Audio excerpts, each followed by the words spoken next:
Welcome back to Jerusalem Minute here on JNS TV. My name is Josh Hasten, correspondent for JNS. Back in studio is our CEO, Alex Traiman. Alex, it's great to see you after a month being abroad. Good to be home. Good to be sitting next to you here in Jerusalem. We missed you here at the JNS Media Hub.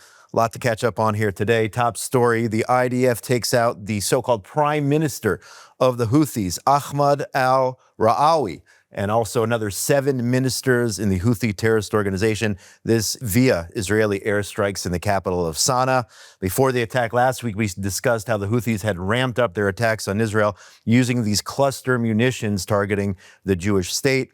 The Houthis are now vowing revenge after Israel took out their leader. At the same time, this evening's cabinet meeting, a government cabinet meeting here in Israel, has been moved to an undisclosed location because Israel is, in fact, worried that the Houthis will try to strike revenge on top officials here in Israel. Well, certainly possible that I've come back to Jerusalem just in time for an escalation.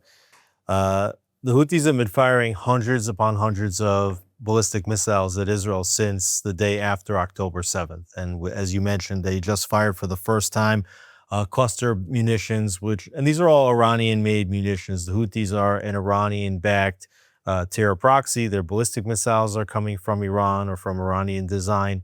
And they have escalated their attacks now last week. And Israel finally escalating its attacks, attacking the Houthi prime minister, many of the ministers in the government, as well as members of the military, apparently targeting the defense minister, the chief of staff of the army. Now, remember, the Houthis are not a country, yet they have a prime minister. There's a civil war in Yemen that's been going on for many years. There's Yemen as a country, and then there is the Houthis. And the Houthis exert a lot of political influence over the country, but they are a terrorist organization. Now, part of the reason why Israel has been hesitant to strike so fervently inside Yemen, the way it did in Lebanon, the way it did in Syria, the way it did in Iran, was issue of intelligence. Israel expected the possibility of an offensive in Lebanon. They expected the possibilities of an offensive in Syria. They clearly expected the possibilities of an offensive inside Iran. The Israeli government never really perceived the Houthis as a threat to Israel prior to October 7th. They always thought that the Houthis, yes, they're an Iranian proxy, but they're an Iranian proxy that is front-facing towards the Saudis, right? So Israel never really put assets on the ground inside Yemen, didn't have the type of precise intelligence needed. Obviously, this strike demonstrates that over the last 2 years, Israel has gotten a lot of precise intelligence, able to strike at this site when the prime minister and many of his ministers were all meeting in the same place at the same time. Israel demonstrating once again that it can fire with precision over 1,000 miles away from its shores. So the real question now is, do you think we're going to see a situation where the Houthis start firing many missiles at the same time as the Iranians did? Until now, they've been firing one ballistic missile, a few drones, almost every other day. I guess that's really the question now. Can they launch some sort of massive attack like Iran did? Well, certainly, if they've been able to fire hundreds of ballistic missiles at Israel, they have the capabilities to fire ballistic missiles at Israel. They've been choosing, as you have correctly noted, to be firing 1 or 2 at a time, which has been an annoyance. Not many of those ballistic missiles have gotten through. Now, I was actually in the airport several months back when a ballistic missile struck just 300 meters outside of the airport. So yes, they can get through. Israel's air defenses are not 100%, but considering that they're firing from so far away and that Israel does have sophisticated missile defense, they've been knocking them out of the sky with a fair amount of precision. But certainly the Houthis could decide to try to overrun the Israeli systems. Now, obviously, Israel's going to be on high alert. Right? They're expecting some kind of major escalation here. As you noted, the cabinet's going to meet at an undisclosed location. Clearly, this is an opening salvo. Or at least Israel needs to be prepared that this is an opening salvo. So the Houthis can risk it, of course. They could say, hey, we've got nothing to lose at this point. We'll go, when you're a suicide bomber, basically, and that's what terrorists are, that's what the Hamas was, that's what Hezbollah was, that's what the Houthis continue to be for the time being. They may say, hey, let's just go for broke and force Israel into another front. Or they could say, hey, let's maybe cut our losses. Maybe we've bothered the Israelis for too long. We haven't stopped their ability to attack Iran or any other place. And if the Houthis do now continue to escalate the violence, it's certain almost that they will be met with another very severe response. We'll have to see in the days ahead if Israelis are headed back to the bomb shelters. But moving on to another topic here, just before Shabbat, this broke out. Secretary of State Marco Rubio has denied the leaders of the PA visas to attend next month's United Nations General Assembly, citing long-standing U.S. law that prohibits recognition of Palestinian statehood and sanctions the PA for their pay-to-slay program. This is major news, not letting the PA delegation into New York City for the UNGA next month. Right. As far as a relationship that the United States has with the United Nations back from 1947, the United States is not supposed to deny entry to any leaders of nations or those who are invited as guests to the UN General Assembly, which will be in September.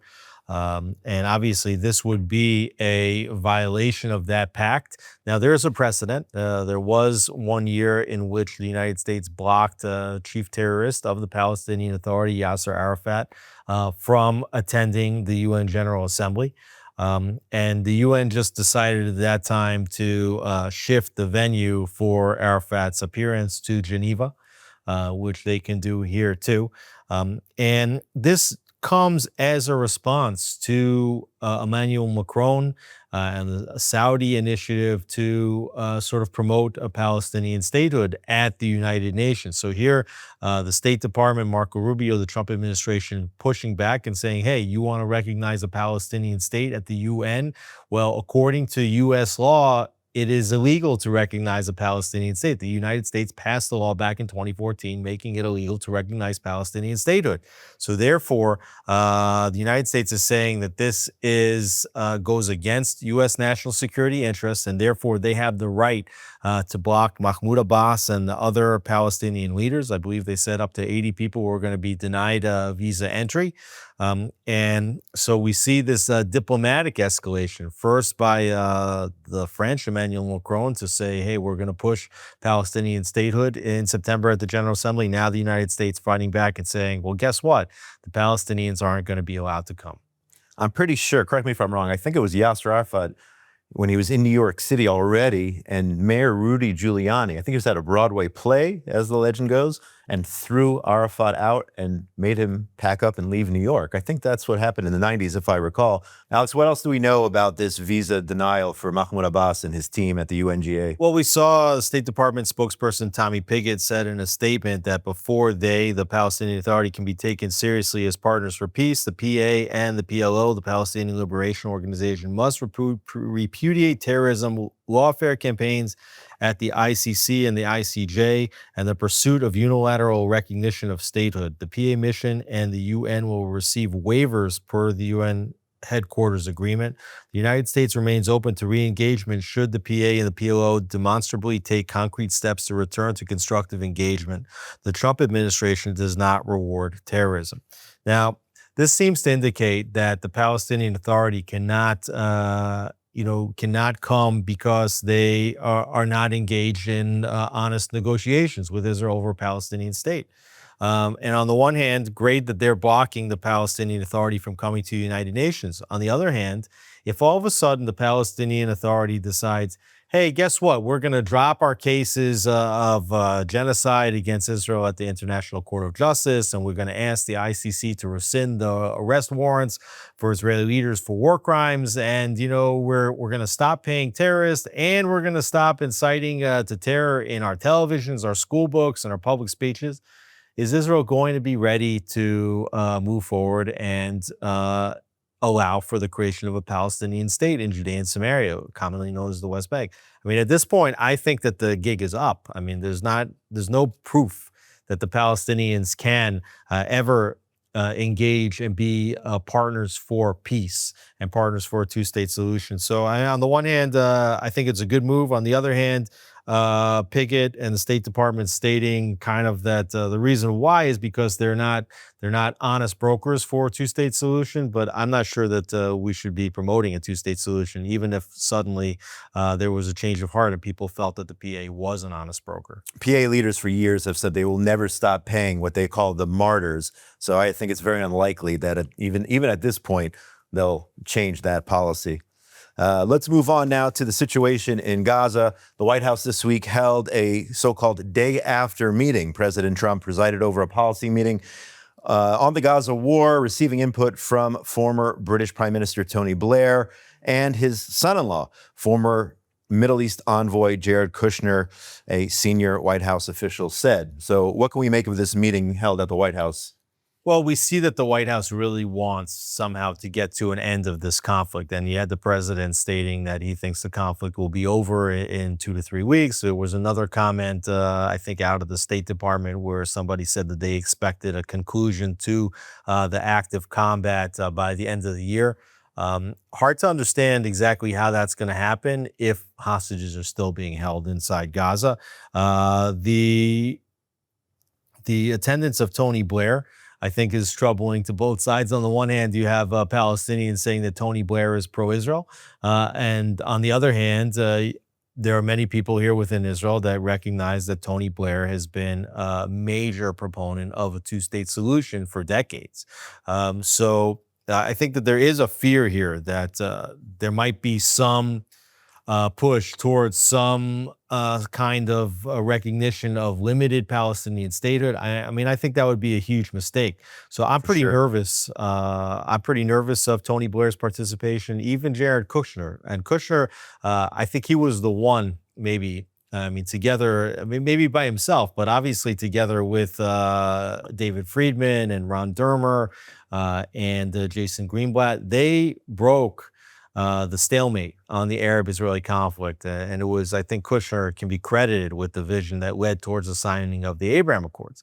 At the same time, he always was promoting this vision of Palestinian economic prosperity, which could ultimately lead to some degree of Palestinian statehood. He also had a plan that was going to connect Gaza to the West Bank with some system of roads, bridges, tunnels.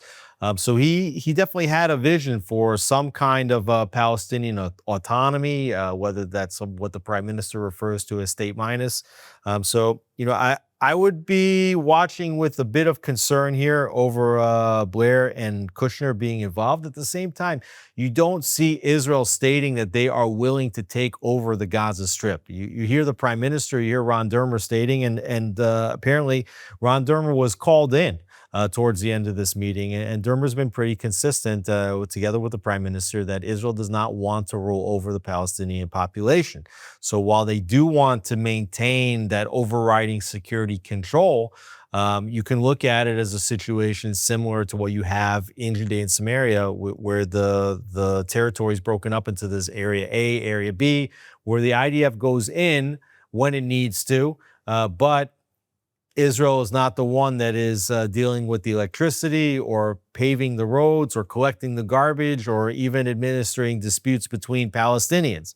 And so you get the feeling that that's what Israel wants to see happen in Gaza as well. And so then the question is, well, who's going to be responsible for the rebuilding of the Gaza Strip?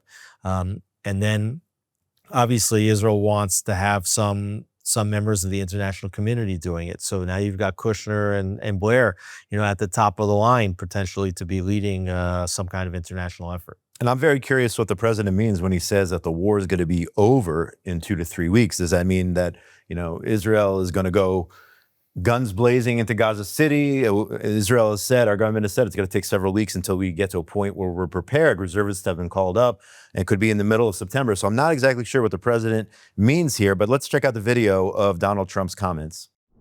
I think within the next 2 to 3 weeks, you're going to have pretty good conclusive ending. It's a hard thing to say because they've been fighting for thousands of years. If you want to know, that's been a hotbed forever. But I think we're doing a very good job. But it does have to end. But people can't forget October 7th either. So any idea what that could mean, the conclusion to the war in 2-3 weeks, maybe some sort of deal reached, the release of the remaining hostages. We're now, unfortunately, down to 48 who are being held still by Hamas, alive and dead. But what is this 2 to 3 weeks? I think when you hear the president talk about 2 to 3 weeks, that's not a precise number. Same thing where, we talked about this a couple of weeks ago where the president said, less than 20 hostages remaining. Okay, it's about 20. I don't think you should focus so much, and I don't think people should focus so much on the particular number, more about the sentiment. I think that what the president does expect is that in a matter of weeks, that Israel will announce an end to active combat, that there will be some degree of pullback of many of the battalions. Right now, Israel is increasing the number of soldiers as it gets set to enter into Gaza City. I think that the Prime Minister and Minister Dermer have expressed to the President and the State Department that this is the last major city that the IDF has not entered since the war began, and that they need to go in and to clear this area out. This is the place where Hamas has been hunkering down. So they're going to go in, they're going to do a major anti-terrorism raid inside Gaza City. And when that's concluded in a number of weeks, whether that's 2 or 3 or 4 or 5, we don't know. And then after that point, I believe that the Prime Minister, the President have already discussed some degree of pullout and the announcement of an end to the active combat phase. Now, of course, that's not to say that that's going to be the end of the story. If Israel's going to retain security control over Gaza, and it does seem to indicate that Israel will retain that control, they're going to reserve the right to continue to go back in. So anytime you see terrorists popping their heads up, you're going to have this whack-a-mole game where IDF's going to send troops in, and you'll continue to see firefights in Gaza. But I think that the president still wants to see, some sort of withdrawal, some sort of announcement that the war itself is concluded, and the announcement of a beginning of a pathway towards the rebuilding of the Gaza Strip in some way, shape, or form. Now, what we haven't seen here, what we've been waiting for, I think many of us since the beginning of the war, is whether the doors will be open and whether any Gazans will be able to flee the destruction zone, which is the Gaza Strip. At the same time, you mentioned this just a few minutes ago, it's all related, the issue of sovereignty in Judea and Samaria as it relates to the day after the war, because the Israeli government has been discussing at the highest levels and will continue to do so in the days ahead, the issue of Israeli sovereignty over Judea and Samaria. Minister Dermer himself voiced clear support for Israel applying sovereignty over those areas. I don't know if he means Area C, A, B, and C. We'll have to see what's on the agenda here, but it is certainly on the table at the highest levels of government right now. Right. Now, I saw a quote from Minister Dermer stating that there would be some degree of Israeli sovereignty, over which areas, and was something that he left open as a question mark. Now, if you will recall, and we go back into history a few years, Israel was planning to apply its sovereignty over the Jordan Valley. The Jordan Valley is a small strip of land that is along the border with Jordan. It's not the entirety of Judea and Samaria. It's only a part of Area C. And that was the only piece that Israel was prepared to apply its sovereignty over, and the Prime Minister actually ran during the third of the consecutive 5 election cycles on a platform of applying its sovereignty. Now, what happened? Why didn't Israel apply its sovereignty? When the Abraham Accords were signed, Minister Dermer, Prime Minister, basically announced that in order to get these deals done, the United Arab Emirates, Bahrain, wanted to see Israel suspend its claims of sovereignty over those territories. And so what Israel agreed to do was to, walk back the intention to apply sovereignty, but they said they would suspend that application of sovereignty for a period of time, which was undisclosed, right? They didn't say that we'll never do it, but they said that for a period of time, we'll suspend the bid to apply sovereignty. Now, what's going to happen? Israel's going to pull back in the Gaza Strip. You're going to have the right wing in Israel very upset.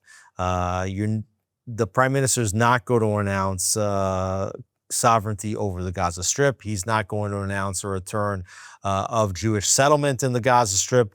And so what I think is going to happen, and this is really how the prime minister has operated, over many years, is that he's going to look for a way to appease the right wing of the Israeli populace and his coalition members. So he's going to say, okay, you're right. Well, you're not getting what you want in Gaza. The international community doesn't want to see that. But what the Trump administration is willing to do is to allow us to advance our bid for sovereignty, most probably in the Jordan Valley. Question is whether it could be more than the Jordan Valley, whether it could be all of Area C, which are all the areas where Jewish communities in Judea and Samaria, the so-called settlements, are located. I don't think that you would see any application of sovereignty in areas A or B. Those are the areas that are controlled by the Palestinian Authority.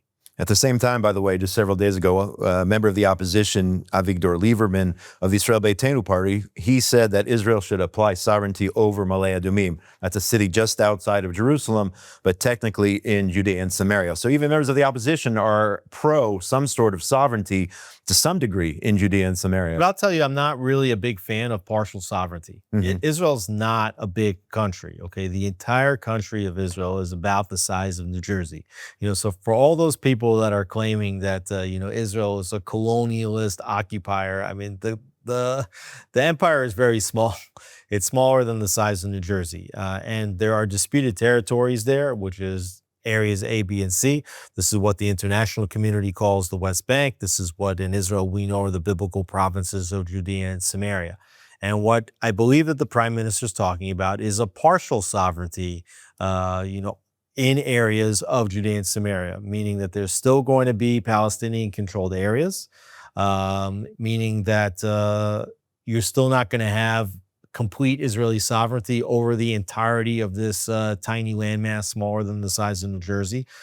And when you apply sovereignty in just part of the territories, what you're basically asserting is that Israel only has sovereign rights in part of the territory, and it doesn't have sovereign rights in other parts of the territory. And I think it's a mistake.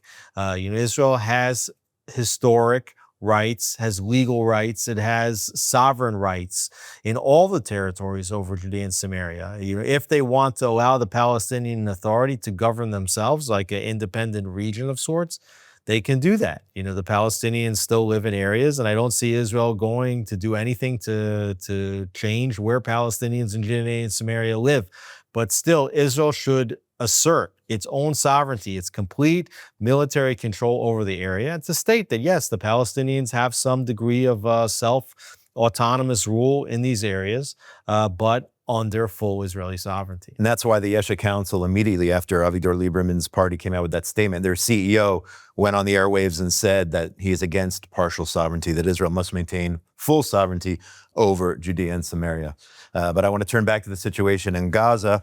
Over the weekend, it was announced that the IDF, in collaboration with Israel security services, the Shin Bet, recovered the bodies of slain hostages Ilan Weiss and Idan Shatvi in a special operation there in Gaza.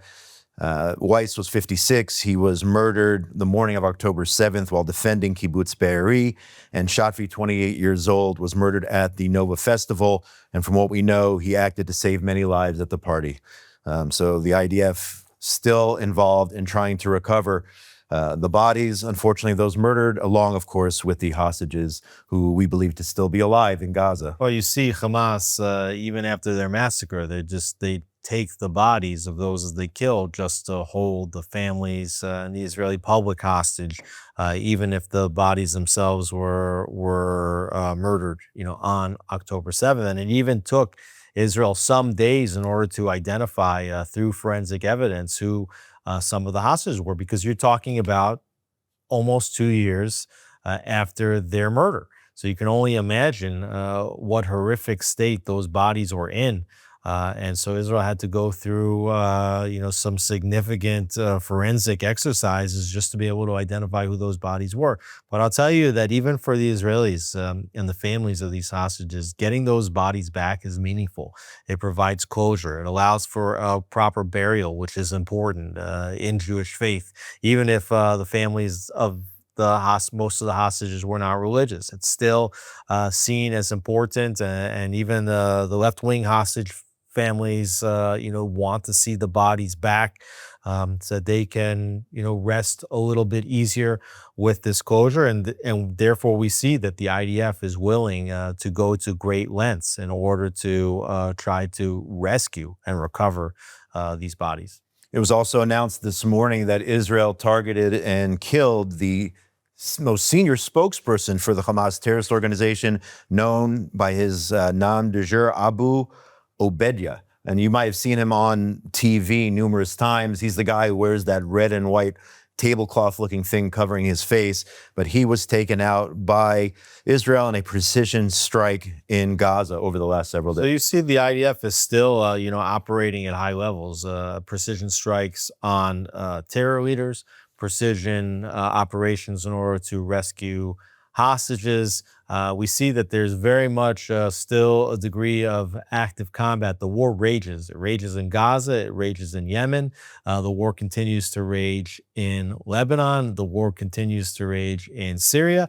And at the same time, you even have the Iranians potentially threatening to escalate again with Israel. So, this war on all of its fronts continues to threaten Israel, and Israel continues to threaten all of its enemies all around. But good to see that Israel's still operating at a high level. And I think that the return of these hostage bodies and the targeting of the Hamas spokesperson here, Abu Obeidah, his real name was Hudayfa Samir Abdullah al-Khalut. It is good to see that Israel still retaining its resolve, still fighting with full force and precision. I want to talk about the incident earlier in the week at the Nasser hospital, which we know Hamas has used time and time again to carry out terrorist attacks. They hide in hospitals and mosques and cemeteries and schools. So the IDF struck, I believe it was a tank shell that hit the porch area or the staircase in this hospital, and the video's out there, causing international outrage. So you had this strike, and then Prime Minister Netanyahu, after some investigation was done, came out and apologized for the incident. However, very soon afterwards, I think it maybe a day or so later, it was confirmed by the IDF that actually 6 Hamas terrorists, including one who participated in the October 7th massacre, were in fact killed in that strike. So my question is, let's discuss the incident, but from a media perspective, from a PR perspective, why did the Prime Minister automatically apologize only a day later to find out, yes, there may have been civilians killed as well, so-called civilians, but 6 Hamas terrorists were taken out? Why not wait to find out what exactly happened? I mean, the PR battle was already, you could say, lost, or at least Israel took a strong hit from a PR perspective when the video went out, and people automatically said Israel's targeting journalists, civilians, or whatnot. But at the end, there were really some really evil people who were taken out in this. Absolutely. I mean, Hamas, we know they use hospitals, they don't just hide in hospitals. I mean, they use hospitals as their military bases, as we've seen in numerous hospitals. The camera that the IDF identified, this camera was being used to track troop movements, and that information from the camera, that surveillance, was being passed on to terrorists. That camera was a threat. The 6 terrorists there were a threat.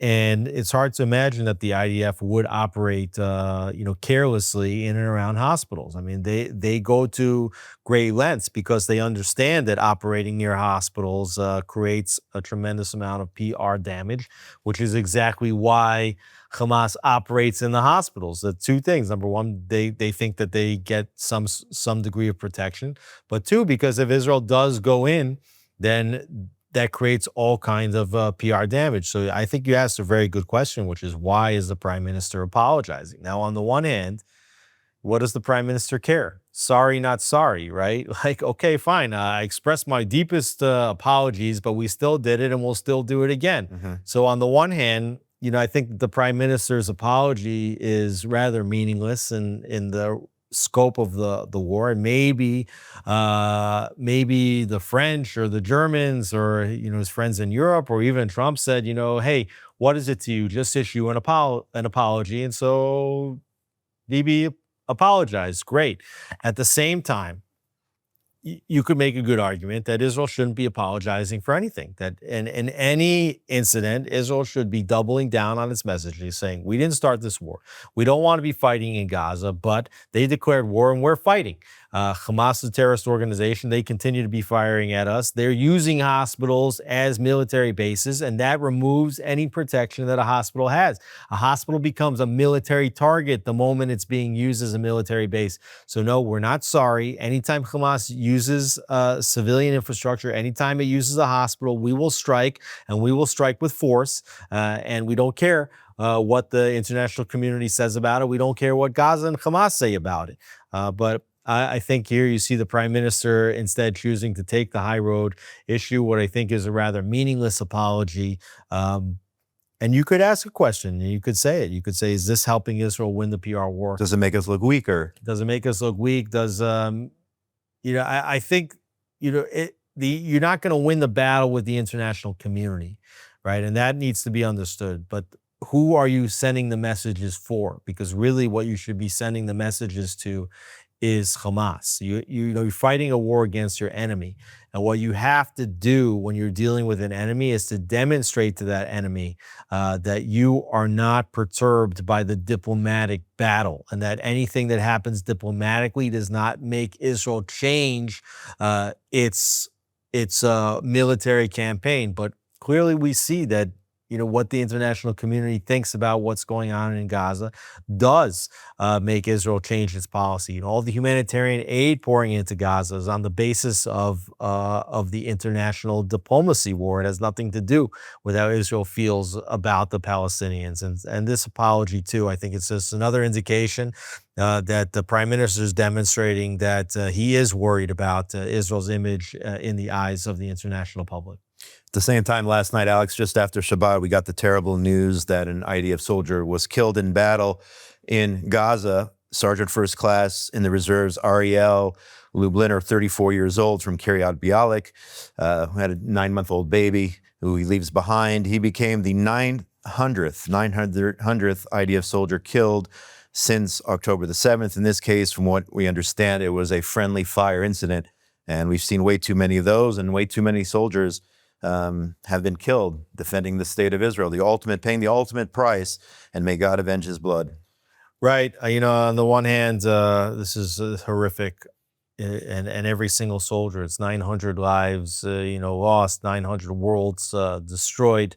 At the same time, when you consider that Israel's been fighting on so many different fronts over a period of 2 years, and you have 900 soldiers only killed when you're talking about the most intensive firefights. I mean, these are battles that are being fought with guns against an enemy in a booby-trapped urban fighting environment in the Gaza Strip. Here you have a case of friendly fire. I mean, you said it's been too many of those. Yeah. One is too many, but how do you avoid that?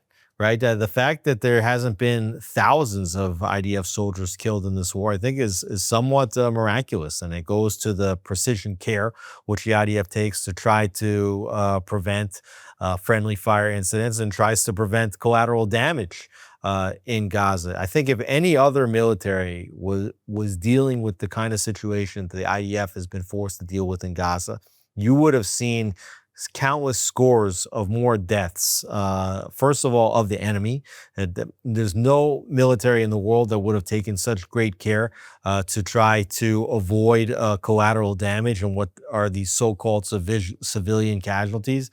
But certainly, if you're going out with guns a-blazing, then what you're going to have is more incidents of friendly fire as well, and more of your own soldiers killed. So I think that this number, while it's a terrible number, is actually a testament to the great care of the Israeli soldiers, of the IDF, and Israel, from a military perspective, has achieved something momentous with less than 1,000 soldiers lost in 2 years of battle against brutal terrorist enemies inside the highly booby-trapped urban fighting environments. It's really, on the one hand, it's horrifically sad. On the other hand, it's unbelievably impressive.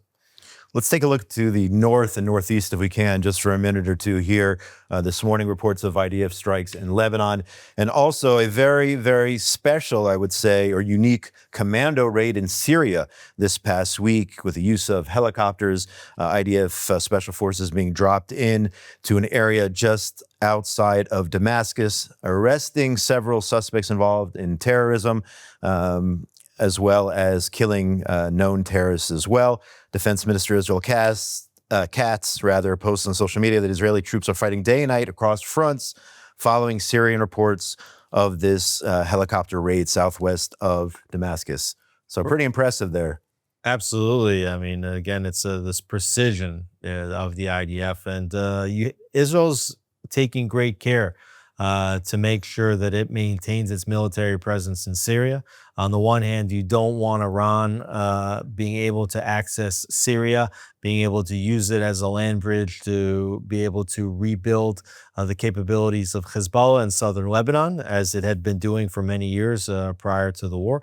At the same time, Israel's very wary of the new Syrian leadership under the presidency, so-called, of al-Jolani, himself, an al-Qaeda connected terrorist, and at least in his past, and with Turkey trying to gain, military footing inside Syria as well. So Israel wants to make sure that it has the ability to surveil throughout Syria, wants to make sure that there are not weapons. Immediately after the fall of Bashar Assad, Israel went in and took out the entirety of the Syrian military to make sure that whoever came in after Bashar Assad didn't have access to it, so that Syria would not pose a military threat to the state of Israel. Even so, we've seen, how al-Jolani and Bedouins, that are linked to al-Jolani, have committed massacres against Druze in southern Syria, have killed Alawites, have killed Christians,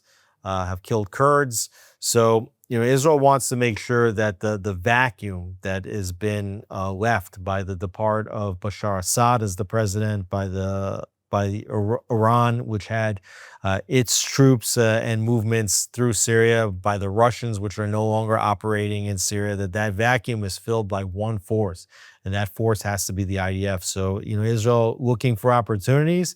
And when they present themselves, Israel strikes. And as you mentioned, also Israel operating inside southern Lebanon. Mm-hmm. Still a lot of movements by Hezbollah to try to get weapons towards the south, to present new threats toward Israel and the IDF. And so the IDF continuing to work alongside of the Lebanese army, which has been operating with an understanding with the United States to try to dismantle the military of Hezbollah. But when Israel sees that there are violations of the so-called ceasefire agreement, and if they believe that the Lebanese army is not capable, the IDF is going in again. So, we just continue to see the IDF operating in the same week, in Gaza, in Lebanon, in Syria, in Yemen.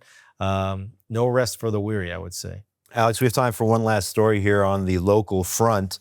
As we head to the Jewish high holidays, the Tel Aviv municipality has sparked outrage by demanding dozens of synagogues in the city sign a contract promising to operate, quote, without distinction of gender or faith, while those who refuse to sign face eviction. Now, on the surface, that sounds like a positive development, but in reality, and journalist Amit Segal analyzed this over the last several days, what they're really doing here is they're trying to take away the ability for Orthodox synagogues in Tel Aviv to conduct traditional Jewish services. Now, this goes back to the days before October the 7th, when there was a controversy on Yom Kippur, when a group tried to hold traditional Yom Kippur services in public squares, I believe Dizengoff Square in Tel Aviv. With permits, by the way. With permits, yeah. And those were disrupted by people who did not like men and women sitting separately. So a controversy here in Tel Aviv, unfortunately, sort of this October 6th mentality, which led to infighting within the Jewish people in Israel. Just very, very disappointing. Yeah, once again, I mean, Tel Aviv, largely secular city, has been getting more and more religious as the rest of the country continues to get more and more religious. And what you're seeing here is a culture battle that's taking place in Israel. This culture battle, it manifests itself in elections, right? The same people that are against synagogues operating freely in Tel Aviv are the same people that don't want Prime Minister Netanyahu in office. That's not to say that everybody that doesn't want Netanyahu to be the prime minister, it would be against Orthodox synagogues operating in Tel Aviv. But what you see is that at the core of this culture battle is a question of what the state of Israel is going to look like in the present and the future. Is the state of Israel going to be some safe haven for secular Jews, basically an extension of Western Europe for Israelis on the Eastern Mediterranean, or is this country a country that is a Jewish state and a traditional Jewish state, not one that's coercive, not one that forces anybody to enter into the synagogues that doesn't want to, but allows for those that want to pray in the traditional Jewish method to do so. And so you have this like the secular vision versus this more traditional nationalist vision that continues to play itself out. It's going to play itself out again in the elections. It's going to play itself out again in Tel Aviv. But we saw horrific sights when you had secular activists storming services during the holiest high holy day of the year, Yom Kippur, tearing apart the gender segregated barriers, screaming in the middle of those services. Just the most utter disrespect on the absolute holiest day of the year for the Jewish people. This is an extension of that. It's unfortunate that you would expect to see this in Europe. You wouldn't expect to see this in Tel Aviv.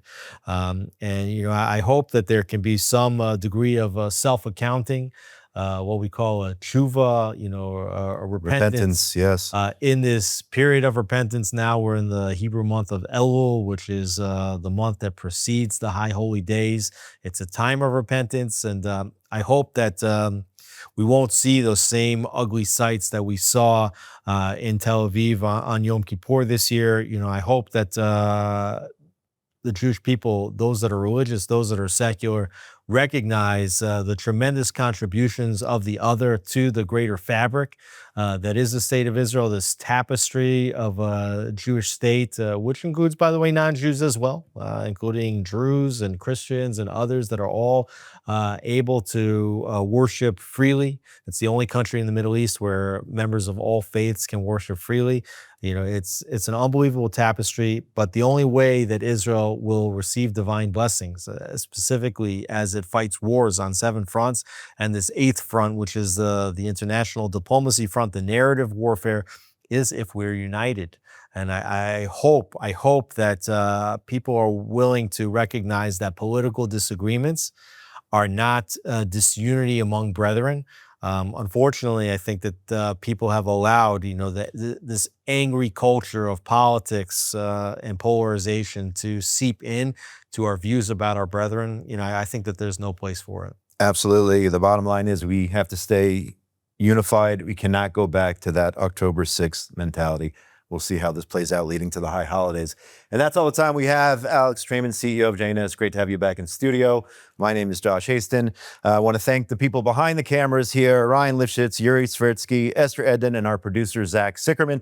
Make sure you go to JNS TV for all the content which JNS provides. Also go to jns.org for all the latest breaking news from Israel, the Middle East, and the entire Jewish world. We'll see you again here on Jerusalem Minute from the JNS Media Hub next week. Have a great week, everybody.